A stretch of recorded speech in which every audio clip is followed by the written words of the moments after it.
Hi, I'm Joe Pilla, and I'm here with Rich Sands. and we are pop culture mongering the Emmy Award winners. And we already talked about how much we didn't like the show, so we're going to try really hard not to talk about that again. Could seep in.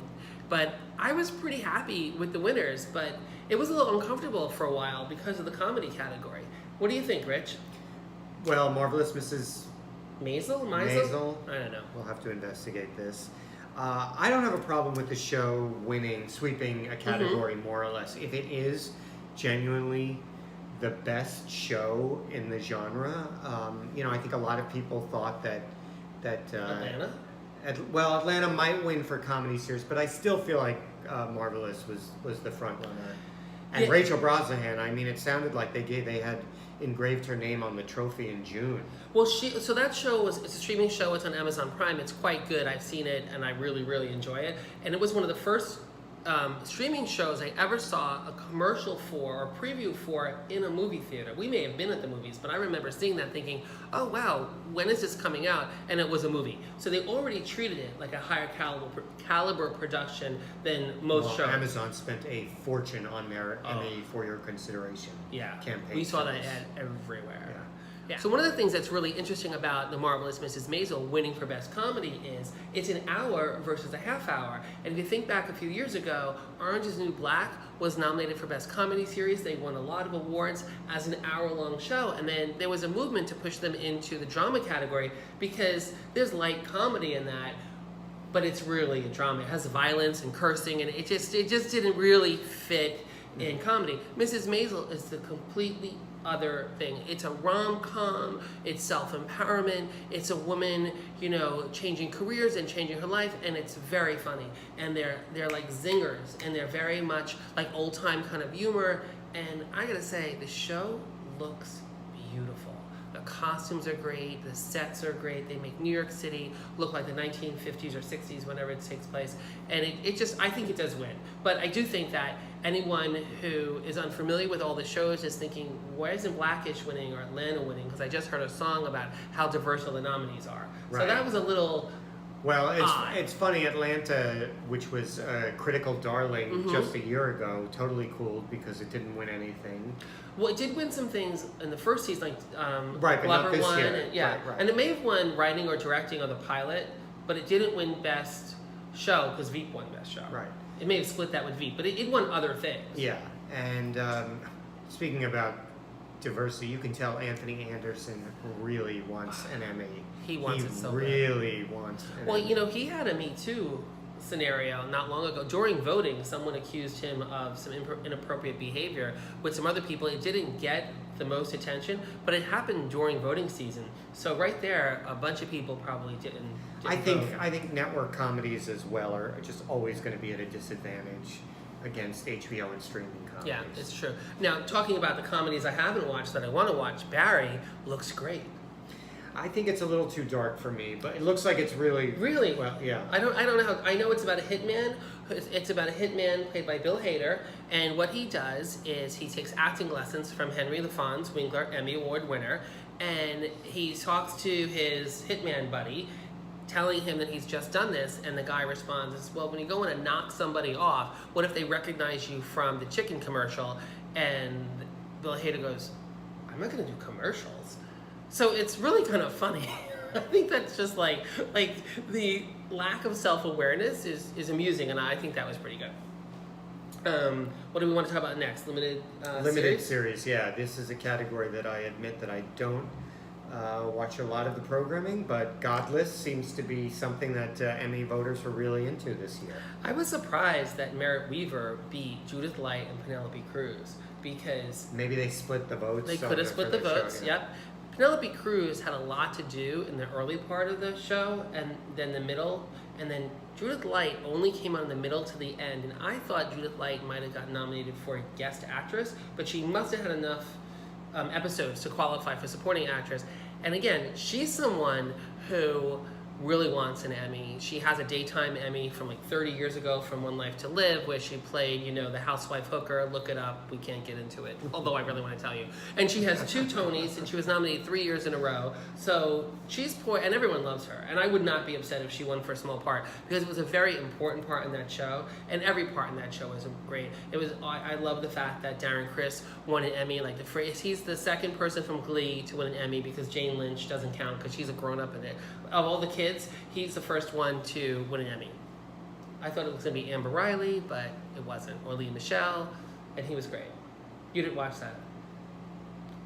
Versace, did you? Yeah, I did not, but I heard great things from you and other people. I loved it. I loved it. The reality category only had one big award on the night of the main show. Most of those other awards were handed out during the Creative Arts the previous week, but very happy to see RuPaul's Drag Race win for reality competition series, breaking up the hold that only a few shows had in What the is it, entire like Amazing Race and The Voice? and Top Chef. Top Chef won once, and I think The Voice has been winning regularly. Right, so it was nice to see him. RuPaul had earlier won for the second year in a row as host. Third year in a row. As host of a reality show, so that was great.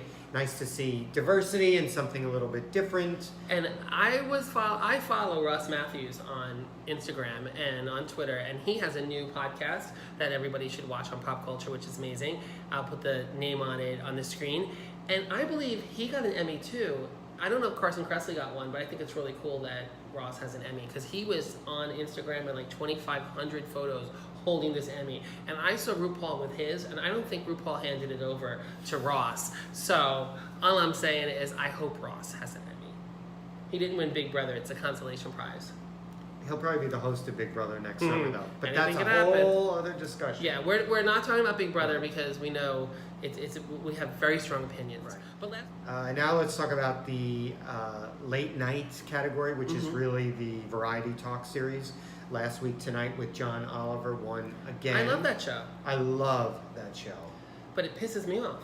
That because? Well, I don't think it's fair to nominate Samantha Bee in her half-hour show once a week, or maybe it's an hour, it doesn't matter. It's one episode a week. And then John Oliver, half-hour, once a week. He's on Sunday night. He has all week to get everything ready. He gets to listen to everybody else's jokes and then make his HBO where he can say anything he wants. And I think it's unfair to people like Stephen Colbert, who've been killing it the last year and a half, 5 shows a week, and James Corden, who goes from banter to video and reinvented late night variety. And then you've got, I think Jimmy Kimmel was nominated. I know Jimmy Fallon and Seth Meyers were not nominated, which I think is unfair. I think Seth Meyers. Seth Meyers. I think Seth Meyers is amazing. But to take people... And by the way, Amber Ruffin of Seth Meyers' show, she needs an Emmy and a Netflix special. Oh my God. Sorry, I just had to interject there. We'll put her picture. Well, I think what Seth Meyers does that a lot of hosts don't, nobody does this, is he takes 2 of his female writers and lets them just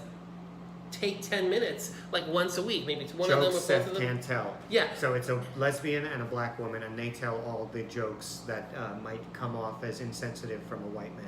Yeah. But anyway, I think that the half-hour shows and the hour-long shows should be in 2 different categories. But on this category, I'm really excited. Busy Phillips has a new late-night show coming up on E! It's the first woman to have a show on E! Since Chelsea Handler closed her show. So that should be good, because I think she's really funny and untapped. Like, she's one of these people that just says what she wants. So I think she could be good. But last we want to talk about is dramas. Game of Thrones. We had wondered earlier in the summer if the long hiatus since Game of Thrones last aired might work against the show. And Peter Dinklage won and the show won for drama series. So clearly that was not the case. But I also think when you look at all the categories, Game of Thrones qualifies for so many technical awards that you can't help but vote for it over and over again. A show like This Is Us is never going to qualify for so many technical awards. So you may love it, but you just get into a rhythm of voting that I think works against some of the other shows. Right. I wasn't upset to see it win. I just really wanted the Americans to win. And I felt that scene in the parking garage at the end with the 4 characters was so powerful that everyone in that scene should have got nominated for an Emmy. And I say it all the time, Noah Emmerich and Holly Taylor were robbed, but Matthew Rhys was not robbed. involved. That was nice to see him get an award and the writers get an award. So the show at least did get some Yes. nice recognition on its And way it out. felt like it might win because Peter Dinklage won, but they lost other things on air. They won a whole slew of technical Emmys. They didn't win. I don't think they were nominated for writing, but they were nominated for directing, and they didn't win that. And how do you feel about, Claire Foy? yeah, I love Claire Foy. I am very excited that she is going to be the new Lisbeth Salander, which I may have said in previous videos that I don't know what she's doing there, but the video, oh, and by the way, the commercial for the new movie, The Girl in the Spider's Web, came on right after Claire Foy won, so that was some really good media placement. Shout out to whoever did that. But I like her, and I think she is deserving, and the fact that she can only be in that show for 2 years because they're going to rotate the leads, I'm not mad at that, but I feel like Kerry Russell has been an outstanding actress on television. I'm say we're looking at 18 years from Felicity and different parts, and she's not hurting for money. She's going to be in the Star Wars, and she's in another J.J. Abrams thing, and she's going to be on Broadway with Adam Driver. So she's going to work, and that's great. But she held that show together, and she acts in a way that's very quiet and very persuasive with the camera. Like, she communicates with the camera really well. It's going to be interesting to see how she does on stage. yeah. Well, I think she's got incredible talent, and I think that people will. I think The Americans might be one of those shows like The Wire or Breaking Bad that builds a bigger audience after it's off the air. Well, it benefited greatly from binge viewing once it was available on Amazon Prime, because it's one of these shows. We were talking about Sense8 today with somebody, and one of the things with Sense8, a Netflix show that you absolutely love, is you can't watch the first episode and put it down for 2 weeks or a month. You have to watch the first 2 to 3 to digest what it's about. Go, okay, I get it, and then come back and move on. And The Americans had a very complicated pilot, and then the next episode was a little bit different, and the third episode was different, and by the fourth one, they hit their rhythm. They were trying a lot of different things. It was hard to understand what it was about, because in the beginning, it was almost like Spy of the Week. But what it was really doing was introducing you to all these different characters in groups, one at a time. And people and they speak Russian a lot. And I think people get turned off by Subtitles? that. Subtitles, but not a lot. And you can tell what they're doing because it's so good. Yeah. Right. We love The Americans. Well, they did get some recognition, so that was nice. Right. So is that it? That's it. That's our take on the Emmy Award winners of 2018. Let us know what you thought about who won and who didn't win. And it's never too soon to talk about the Golden Globes, because they're coming. And a whole bunch of people that were nominated for Emmys won't even be eligible for Golden Globes because Americans won't be eligible anymore. Tatiana Maslany is finally out of room to be nominated for anything. And Mrs. Maisel was nominated and won last year, so I don't think their show may not even air. They said they were just finishing filming this week. They may not air it in time. Well, watch, that's going to get there like the week before. You know. Anyway, thank you for watching. Subscribe to the channel, follow us on Facebook, and let us know what you think. Thank you so much.